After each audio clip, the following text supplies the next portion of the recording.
حبيبنا مولانا محمد بارك وسلم وصلي على المؤمنين والمؤمنات والمسلمين والمسلمات وبارك على محمد وأزواجه وذريته یا حی یا قیوم برحمتک استغیث۔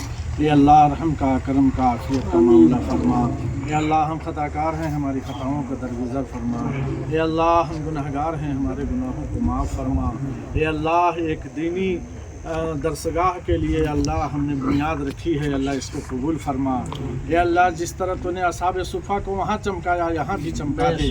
اے اللہ جس طرح خلوصیت کے ساتھ حافظ شفیق صاحب نے وہاں ادارہ کھولا، اے اللہ بہت دنوں تک پریشانی کا سامنا کرنا پڑا، اے پاک پروردگار آج اس کی بنیاد ان کی ماں نے، ان کے ابو نے اور ان کے دوستوں احباب نے سب نے ڈالا ہے۔ اے اللہ اس بنیاد کو قبول فرما دے۔ اے اللہ پائے تکمیل تک پہنچا دے۔ اے اللہ والدین کا سایہ دیر تک قائم فرما۔ اے اللہ جن لوگوں کے ہاتھ سے بنیاد رکھی گئی ہے، اے اللہ اس بنیاد کو قبول فرما۔ اے اللہ اس اصحاب صفا کو قبول فرما لے۔ اے اللہ جس طرح سے تمام اداروں کو تو نے ترقی دی ہے، اے اللہ اس ادارے میں بھی جان پیدا کر دے۔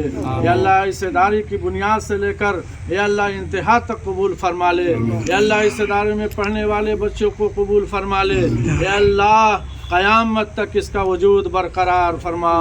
اے اللہ اس ادارے میں دین دونی رات چوگنی ترقی عطا فرما دے۔ اے اللہ جن لوگوں نے خلوصیت کے ساتھ اس میں حصہ لیا، اے اللہ ان کی خلوصیت کو برقرار فرما۔ اے اللہ ان کی نیتوں کو قبول فرما۔ اے اللہ اس زمین کے ذرے ذرے کو قبول فرما۔ اے اللہ اس مدرسے کے محتمم، ناظم اعلیٰ، ذمہ داران اور معلم جتنے حضرات ہیں اللہ تو سب کو قبول فرما اور ان سب کے نیک نیتی کو قبول فرما۔ رب اشرح لی صدری ویسر لی امری واحلل عقدۃ من لسانی یفقهوا قولی وصلی اللہ تعالی علی خیر خلقہ محمد وآلہ واصحابہ وذریاتہ واہل بیتہ اجمعین برحمتک۔